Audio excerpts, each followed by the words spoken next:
Hola a todos, vamos a dar comienzo a nuestra segunda sesión. En esta ocasión vamos a hacerlo un poco distinto para darle tiempo al resto de sus compañeros a integrarse correctamente a nuestra sesión y poder hacer el resto de las actividades.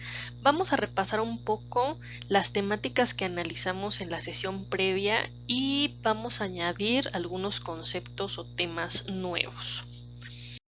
La primera parte es el recorrido histórico que hicimos. Nosotros analizamos algunos autores, tanto aquellos que compartían la idea de la existencia de los grupos como aquellos que sostenían una tesis un poco más individualista. Sin embargo, dos autores también son importantes en este sentido. El primero que estaríamos viendo sería a Engels. Y bueno, lo ubicamos por ser obviamente un teórico socialista. Sin embargo, ¿por qué es importante este autor para la cuestión de los grupos? Pues porque él nos decía que nuestros antepasados más cercanos son seres sociales y esos antepasados más cercanos son los simios. Por lo tanto, el hombre, un ser más evolucionado, no podía desprenderse de esta característica. De hecho, este autor sostenía que los hombres primitivos no tenían el concepto de lo mío y lo tuyo, más bien era un concepto de lo nuestro, y que todos estaban dedicados al trabajo en grupo, al trabajo en equipo, y que por lo tanto ese trabajo en conjunto lo único que hacía era un estilo de bola de nieve que ayudaba a agrupar a más y más personas. Aquí no sé si el título de la película que les voy a dar es el correcto. Según yo, la película se llama 10.000 antes de Cristo. Creo que ilustra perfecto esta sintonía que maneja el autor. No existía como tal un yo, un tú, sino un trabajamos para el equipo, o en este caso para el clan, para la tribu. Aquí recuerdo, bueno, ya que hice la anotación sobre una película como de un hombre un poco más primitivo, me llega a la mente que alguna vez veía un documental y la pregunta que se hacían era ¿qué rasgo hace que un grupo, una cultura se considere civilizada? Es decir, ¿qué es ese algo que hacen los hombres, las tribus, para que digamos este grupo era un grupo civilizado? Y una de las primeras respuestas es que tenían el sentido de la vida y la muerte y una creación como religiosa en torno a ello. Es decir, cuando existen personas que son sepultados con ciertos rituales o a los que se les agregan ciertos detalles en el espacio de la muerte, entonces se habla de una civilización avanzada, ¿no? Otro concepto que hablaban en el documental es el hecho de que se encontraron algunos huesos, algunos fósiles, sin embargo, cuyos huesos habían soldado, es decir, mostraban que habían tenido cierto detalle médico, o sea, tal vez se había quebrado el hueso, pero que al final había soldado. Y la persona que hablaba en el documental decía que esto es sin duda un símbolo de civilización y de que 100% nos debe remitir al trabajo en grupo o al trabajo en equipo. ¿Por qué? Porque nos decía que los animales, cuando un animal queda herido, por ejemplo, pues queda a merced de los depredadores. Sin embargo, encontrar huesos humanos que parecían lastimados y que habían soldado implicaba que parte de la tribu, parte del grupo, se había hecho cargo del cuidado de esa persona, dándole tiempo a sanar. Entonces, desde la parte primitiva estamos viendo este concepto de grupo. En este video yo sé que estoy ocupando la palabra grupo y equipo como sinónimos, cuando en la sesión pasada yo les dije que hay autores que hacen una clara distinción, pero bueno, ahorita esa distinción no es la que realmente nos interesa, ¿de acuerdo? El otro autor que estamos viendo ahí sería Rousseau, que lo ubicamos por ser escritor y pedagogo, y él básicamente lo podríamos ubicar por la obra El contrato social. Y él nos dice que el primer modelo de grupo que tenemos todas las sociedades es la familia, ¿no? Y evidentemente todos nos sentimos o tenemos cierta adhesión a este grupo, y él nos va a decir que al principio esta adhesión va a ser básicamente por un comportamiento natural, pero conforme avance nuestro grado de madurez, nuestra edad, etcétera, pues va a ser más bien una adhesión por voluntad o por convicción. Y aquí aparecen unos elementos importantes en la cuestión del desarrollo de grupos. En la sesión pasada nosotros analizábamos que para que exista un grupo, pues tiene que existir compartir un objetivo, una meta en común, cierta motivación, el desarrollo de energía. Todos estos elementos ustedes los colocaron en el foro, pero ahora Rousseau nos habla obviamente de la capacidad, o más bien del hecho de voluntad y convicción para pertenecer y trabajar con ese grupo. Lo siguiente que estuvimos analizando y que ustedes vieron en sus diferentes sitios fue la diferencia entre las TIC, las TAC y las TEP, ¿sale? Yo sé que les puse una más, ahorita voy a hablar de ella. En la tabla les hago como un resumen y les digo, por ejemplo, que las TIC tienen como objetivo pues gestionar información, las TAC tienen como objetivo construir conocimiento y las TEP tienen como objetivo compartir ese conocimiento, ¿no? Las características tienen que ver con los recursos que manipulan la información, mejorar y agilizar la eficiencia de los procesos comunicativos. Las TAC son un conjunto de metodologías que, apoyadas en la tecnología, transforman la labor del docente. Y las TEP son los espacios virtuales comunes que facilitan la interacción y el intercambio. Creo que este apartado es muy importante analizarlo como en retrospectiva, porque ustedes en la materia de tecnología educativa tenían que haberse centrado justamente en esta parte de las TAC, para que una vez que lleguemos a métodos participativos, pues entonces podemos darle entrada a lo que serían las TEP, ¿no? Y ejemplo de ello, de las TIC, pues las computadoras, el internet, las pantallas digitales, de las TAC, los tutoriales, los editores de video, la gamificación. Este video en sí mismo, aunque yo se los estoy presentando para la materia, yo al dejarlo cargado en mi canal en YouTube, pues forma parte de ese TAC, ¿no? Y la TEP podrían ser las wikis, los blogs, los foros, las redes, que nosotros hemos participado en los foros. Las wikis no hemos participado, pero el documento de Google Docs que hacíamos y que compartíamos, pues tiene cierta figura de esa wiki, ¿no? Por tanto, las TIC y las TAC ven a las tecnologías como una herramienta que va a facilitar por un lado la comunicación y por otro lado el aprendizaje. Mientras que las TEP ven a la tecnología como conocimiento común.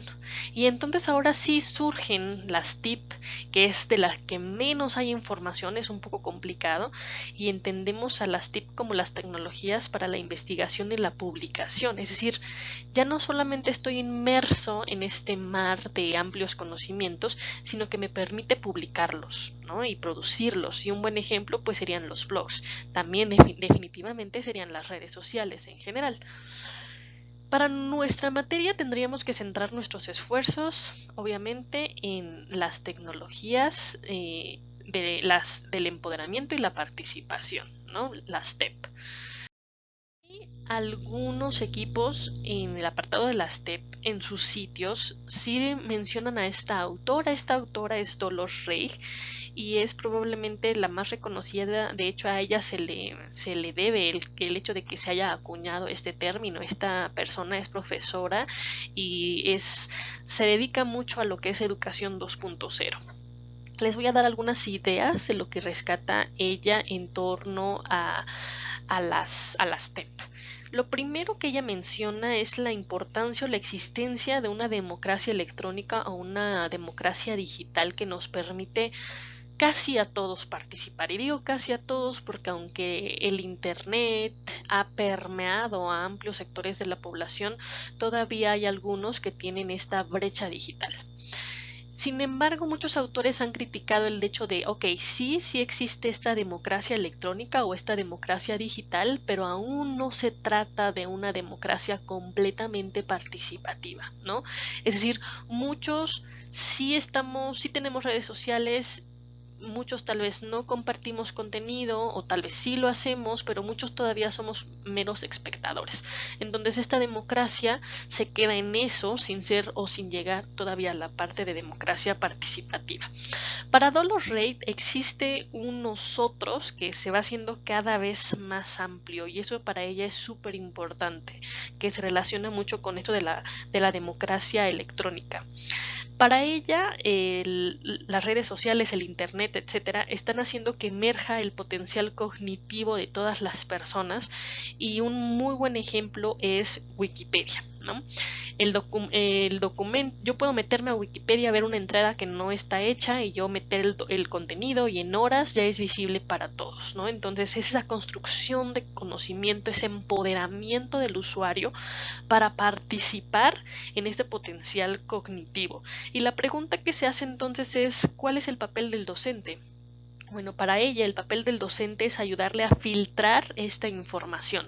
Es decir, nosotros ya no podemos ser ese experto en el aula.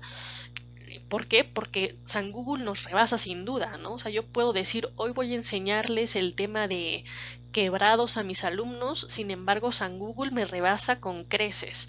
Por lo tanto, yo ya no puedo limitar mi papel a ser el transmisor de conocimiento. Yo lo que tengo que hacer es el que filtre esa información que mi alumno va a poder enfrentarse, obviamente. Ahora bien, no se trata solo obviamente de tener un cambio en las herramientas tecnológicas, también se requiere un cambio en el modelo de pensamiento que tenemos maestros y alumnos. Se dice entonces que se debe aprender de la manera en la que se vive, eso es súper importante, se debe aprender de la manera en la que se vive. Hoy en día muchas de las escuelas siguen rehusándose a emplear la tecnología cuando ese es el pan nuestro de cada día de todos los adolescentes. El rol del docente, por tanto, antes era entregar el contenido, pero ahora es formar parte del equipo de cómo yo lo interpreto, lo distribuyo. Aquí les recuerdo una frasecita que les dije en la sesión pasada y es: los contenidos realmente juegan un rol secundario en el proceso de enseñanza-aprendizaje. Lo principal es la forma en que yo me apropio de esos contenidos. Y aquí está el secreto, cuando yo les digo es la forma en la que me apropio esos contenidos, tiene que ver con las interacciones que yo logro generar con mis alumnos, y para generar esas interacciones pues tengo obviamente que primar por un trabajo en equipo. Finalmente quisiera yo hacerles una reflexión. Esta reflexión viene en el libro Educación Participativa de Kenneth Delgado y dice así. Dice, a las críticas del trabajo en equipo es que uno o dos trabajan y el resto no hace nada. Decir eso es simplemente un pretexto para manejar autoritariamente la clase y ocultar una falta de capacidad docente en dar dirección al aprendizaje. Los alumnos no son vasos para llenar, son fuegos para aprender. Entonces aquí la crítica va directo al docente, ¿no? Y definitivamente hay que estar conscientes que muchas personas no sabemos participar en equipo, ¿no? O no se sabe bien participar en equipo, pero no basta con dar ese pretexto. Aquí es importante que hay que educar para la participación y sobre todo hay que posibilitarla y permitirla. Es como en todo, ¿no? Yo recuerdo a nivel licenciatura a una de mis alumnas se les pedía que se fuera ponente para presentar un cierto evento o cierto taller en la universidad, y la alumna no tenía idea de cómo hacerlo y todos los maestros se enojaban. Y aquí la pregunta no es tanto el enojarte porque no sepa hacerlo, sino preguntarte cuándo le diste tu oportunidad en tu aula para que ella desarrollara esas habilidades. Entonces creo que va muy de la mano, ¿ok? Va ahí muy de la mano. Lo que les voy a pedir ahora es: vamos a hacer una dinámica, les voy a hacer una pregunta, pero a través de una herramienta que se llama Menti. Entonces regresaríamos nosotros al WhatsApp, nada más les pido que me digan cuando ya están listos para hacer una pregunta y poder cerrar este análisis inicial,